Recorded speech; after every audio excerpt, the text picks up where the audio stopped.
Hello everyone, I hope you enjoy listening to the story. My name is Emily Carter, and I am 30 years old. I was locked out of my own house the night before my final exam because I ranked second in my class. 15 years later, those same parents were kneeling outside my office, begging for funding, without realizing I was the one deciding the future of their school. I stand behind the glass wall of my office and watch them through the reflection of polished floors. My hands are steady, but my chest feels tight, like something old is trying to crawl back to life. They look smaller than I remember, older too. But the posture is the same, pride bent only when necessary. They do not recognize me. To them, I am just another official, another gatekeeper holding their request in a folder on my desk. They believe this is about funding, about numbers, about opportunity. They have no idea this moment began on a cold night 15 years ago when they locked Emily Carter out and never opened the door. I close my eyes for a second, and I am back there, standing outside our house with my backpack at my feet. The air had that sharp bite that makes your lungs ache every time you breathe. I remember knocking once, then again, then harder. My knuckles went numb before anyone opened the door. No one ever did. The lights were on. I could hear voices inside, low and controlled, like a meeting I was not invited to. I called out, my voice cracking, but all I got back was silence. Then my mother spoke through the door. Her voice was calm, almost bored. Come back when you learn how to win. I did not cry right away.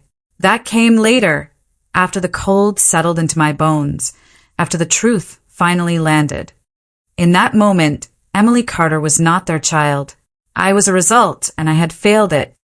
I open my eyes and look at them again, kneeling in the hallway outside my office, waiting for a decision they think is about money. They do not know I have already decided something else entirely. I do not call security. I do not speak. I let the silence stretch, because what they took from me was never just a door. It was a childhood, a sense of safety, a belief that love did not need conditions. I tap my pen once against the desk and watch them flinch slightly.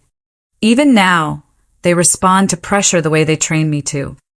And for the first time, I wonder, not if I will help them, but how long I will let them wait before they understand who is standing on the other side of the door. Because the truth is they are about to learn something they never taught me. Mercy without control. Regret without pride. And the cost of measuring a human life by a single number. I lean back in my chair, slow my breathing, and finally reach for the file that holds their future. My name is printed at the top of every page. Emily Carter. They just haven't seen it yet. I stopped knocking after that night. That is the part people never understand when they hear my story. They imagine tears, begging, maybe a second chance if I had just apologized harder. But something inside Emily Carter went quiet instead. I picked up my backpack when the sun came up, my fingers stiff and cracked from the cold, and I walked away without looking back. I did not leave a note. I did not call anyone. I just disappeared from the version of my life they controlled. The next weeks were not dramatic. They were small and brutal in a different way. I slept in a school library one night, in a 24-hour diner booth the next, pretending I was studying so no one would ask questions. I learned quickly how to exist without being noticed. Teachers thought I was dedicated. Classmates thought I was intense. No one knew that Emily Carter was counting coins just to buy coffee so I could sit somewhere warm. The exam came and went like a blur. I remember sitting there, staring at the paper, realizing that this test no longer had the power it used to. I still finished near the top. Not first, not perfect, but enough to earn a scholarship that became my exit. College was not freedom the way people imagine. It was survival with better lighting. I worked 2 jobs, sometimes 3, stacking shifts between classes until my body moved on habit instead of energy. I cleaned classrooms at night, served coffee before sunrise, and studied in the gaps between exhaustion. I did not call home. They did not call me. It was like we had all agreed to erase each other. But the silence gave me something I had never had before. Space to think without their voices shaping every thought. That was when I started noticing patterns, not just in my life, but in the system around me. The same pressure that pushed my parents to lock me out was built into everything. Rankings, metrics, labels, constant comparison. Students were numbers before they were people. Teachers were evaluated by outcomes they could not fully control. Schools chased performance like it was oxygen. I sat in lecture halls listening to professors talk about policy and equity, and I kept thinking about that door. About how easy it was for adults to justify cruelty when the system rewarded results over humanity. That realization did something dangerous. It made me angry, but it also made me focused. If the system could shape people like my parents, then changing the system meant changing everything. I shifted my path without telling anyone. I moved from pure academics into education policy, into research that looked at how funding decisions influence behavior at every level. My professors noticed. One of them pulled me aside after class and asked why I worked like I was running out of time. I did not tell him about the night outside the house. I just said I did not plan on failing again. He recommended me for an internship at a small policy group, the kind that writes reports no one reads until they suddenly matter. That was my first real step into power, even if it did not feel like it at the time. I spent months analyzing data, tracing how money moved through districts, how incentives quietly shaped decisions that affected thousands of students. It was not glamorous work, but it was precise, and precision became my weapon. Years passed like that, each one building on the last. I learned how to speak in rooms where no one expected me to have authority. I learned when to stay silent and when to ask the one question that made everyone uncomfortable. I built a reputation for being calm under pressure, for making decisions based on data instead of emotion. People started trusting me with bigger responsibilities, larger budgets, more influence.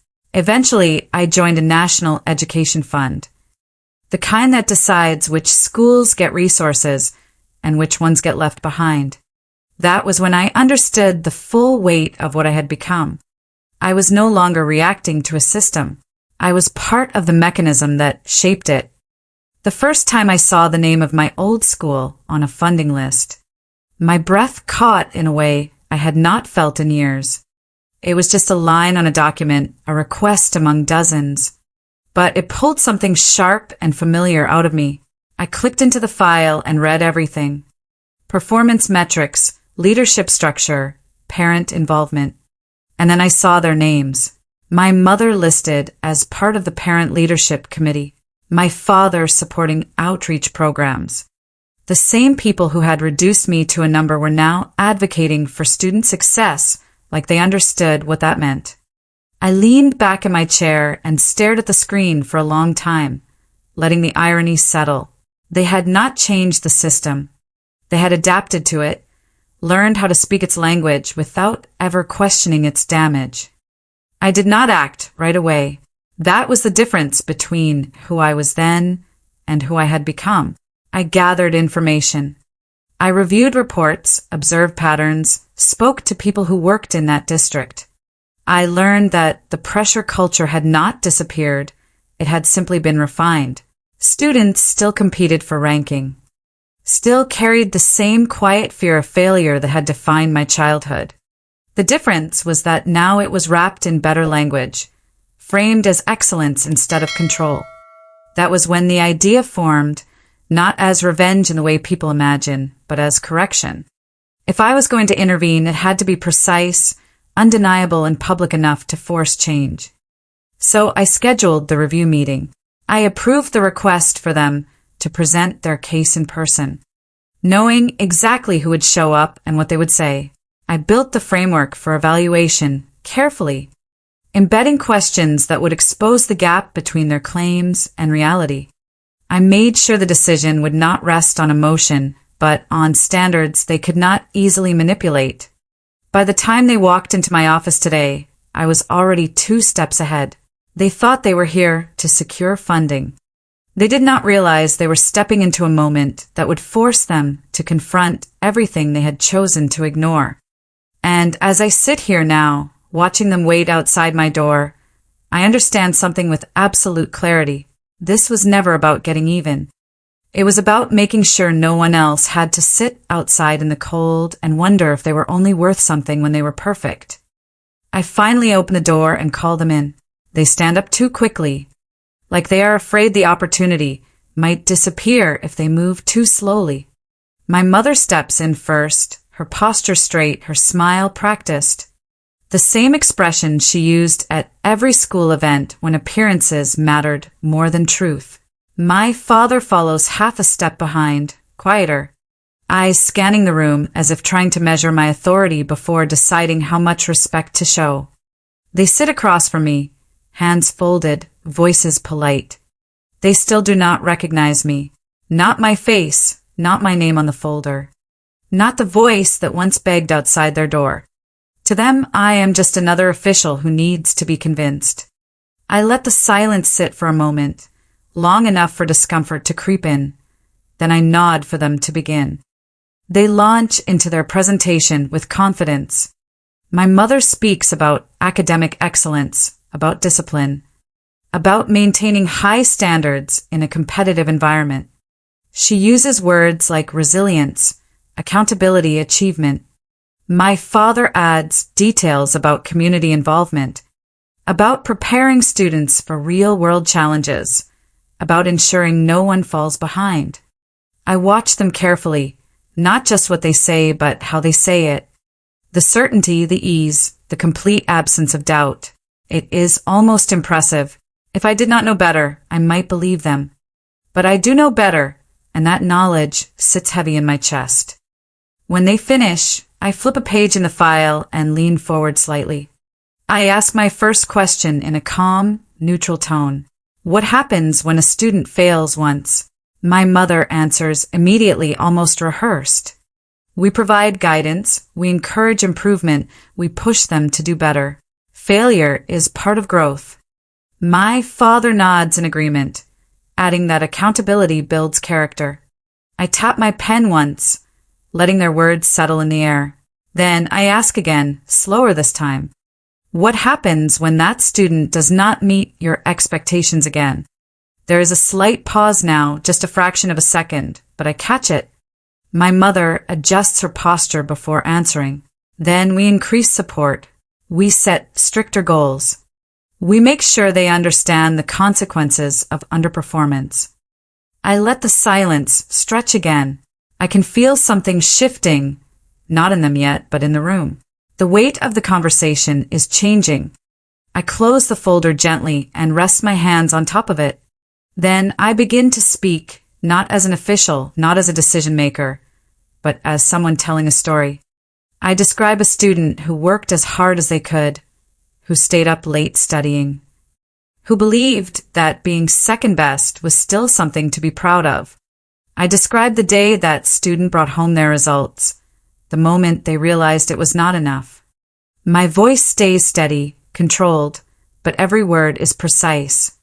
I describe the door, the cold, the silence on the other side. I describe the feeling of sitting outside all night, not knowing if anyone would come back for you. I stop there and look at them. For the first time, they're not relaxed. My mother's smile has faded, replaced by something tighter, uncertain. My father's hands are no longer still. He shifts slightly in his seat, like he is trying to place something he cannot quite reach. I let a few seconds pass. Then I say the words that have been waiting 15 years to be spoken. That student was me. The reaction is immediate and unmistakable. My mother's face drains of color, her lips parting without sound. My father leans back as if the distance might protect him from what he is hearing. Recognition hits them slowly but completely, like a wave they cannot step away from. They look at me again, really look this time. searching for the child they left behind in the person sitting across from them. I hold their gaze without flinching. Neither of them speaks at first. Then my mother tries, her voice unsteady, reaching for something that sounds like control but comes out as confusion. She says my name, not as a statement but as a question. I do not answer it. I do not need to. The truth is already sitting between us, heavier than anything else in the room. My father starts to say something about misunderstanding, about pressure, about wanting the best for me. But the words fall apart before they can form into anything meaningful. I open the folder again and slide a document across the table. My voice is calm, almost detached. This is the funding decision. I explain the terms clearly, each condition precise and unavoidable. The school will receive support, but only if specific reforms are implemented. Leadership structures must change. Evaluation systems must shift away from ranking obsession. Policies must be introduced to protect students from extreme academic pressure. Parent committees will be restructured. Current leadership will be reviewed and replaced where necessary. I do not raise my voice. I do not accuse. I simply state what will happen. They read the document in silence. I watch as understanding settles in, not just about me, but about what they are losing. This is not a punishment in the way they expected. I am not taking everything away. I am taking away their control. My mother looks up first, her composure completely gone now. She asks if this is personal, if this is about what happened. I meet her eyes and shake my head slightly. It is about making sure it never happens again. That is when they break. The confidence, the structure, the careful presentation all collapse at once. My father's voice drops, softer than I have ever heard it, asking for another chance, for understanding, for forgiveness. My mother reaches across the table slightly, stopping herself before her hand gets too close. They are no longer presenting. They are pleading. I let them speak, but I do not interrupt and I do not agree. When they finish, I close the folder for the last time and stand. The meeting is over. The decision is final. I tell them they can leave. They hesitate, as if waiting for something more, some sign that this can still be undone. I give them nothing. As they walk out of the office, slower now, smaller than when they walked in, I feel the weight inside my chest shift. Not disappear, not resolve, but change. I did not destroy them. I did not raise my voice or take revenge in the way they might have expected. I removed their ability to hurt others the way they hurt me. And as the door closes behind them, I realize something I did not expect. Forgiveness was never the point. The office feels quieter after they leave, but not empty. Their presence lingers like a pressure that has not fully released, like a door that has been shut but not sealed. I stand there for a moment longer than necessary, staring at the closed door, replaying the look in their eyes when recognition finally settled in. It was not just shock. It was something deeper, something closer to fear. Not fear of me, but fear of what they had done and how little control they had left to fix it. I walk back to my desk slowly, each step measured, each breath steady. The file is still there, their names printed neatly across the top, reduced to ink and policy after years of shaping my life without realizing it. I sit down and run my fingers along the edge of the paper, not out of hesitation, but out of habit, grounding myself in something physical before making the next move. The decision I made in that room does not end with them. That is the part that matters. Within hours, the policy changes begin to move through the system. Emails are sent, committees are notified, review boards are assembled. The language is formal, structured, impossible to argue with because it is built on the same framework they once used to justify everything. Performance metrics adjusted, student support guidelines rewritten, parent leadership roles redefined. It is not dramatic from the outside. There are no raised voices, no public confrontation, no visible collapse. But beneath the surface, everything shifts. The culture they helped maintain starts to unravel, thread by thread, replaced by something slower, more deliberate, more human. I attend the follow-up meeting with the district a week later, not as someone seeking closure, but as someone ensuring the process holds. New administrators are already stepping in. People who understand that discipline does not have to come at the cost of dignity. Teachers speak more openly now, carefully at first, then with growing confidence, about the pressure students have been under. Data begins to reflect what I already knew. Burnout rates decrease. Participation increases. It is not perfect, but it is movement, and movement is what matters. I listen more than I speak, offering guidance only when necessary, keeping my tone neutral, my presence controlled. This is not about proving anything anymore. It is about making sure the change lasts. I see them again, briefly at the edge of that same meeting. They're no longer at the center of the room. They're not speaking, not leading, not shaping the conversation.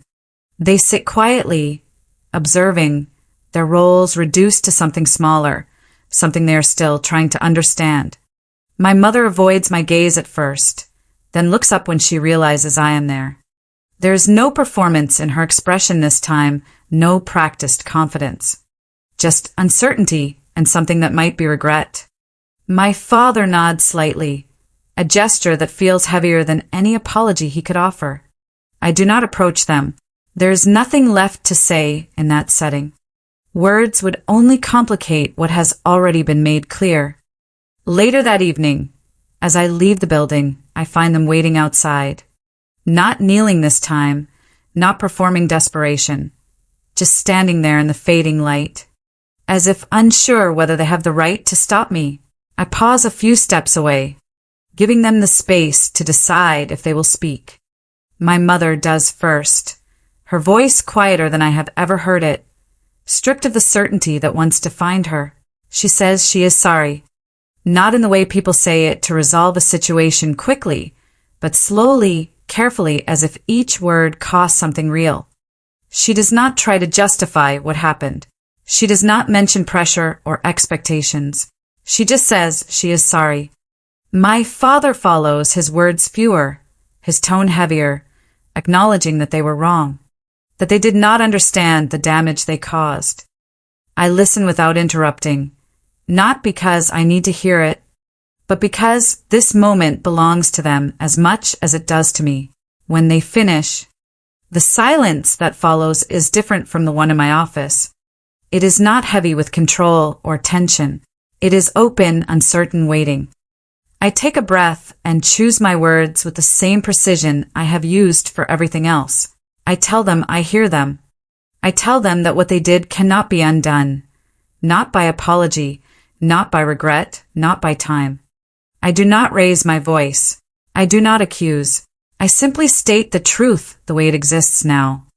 Then I tell them something else. I am not interested in revenge. I never was. What I needed was to make sure no one else had to go through what I did. They nod, both of them, absorbing the words in a way that feels slower, more real. There is no request for forgiveness this time.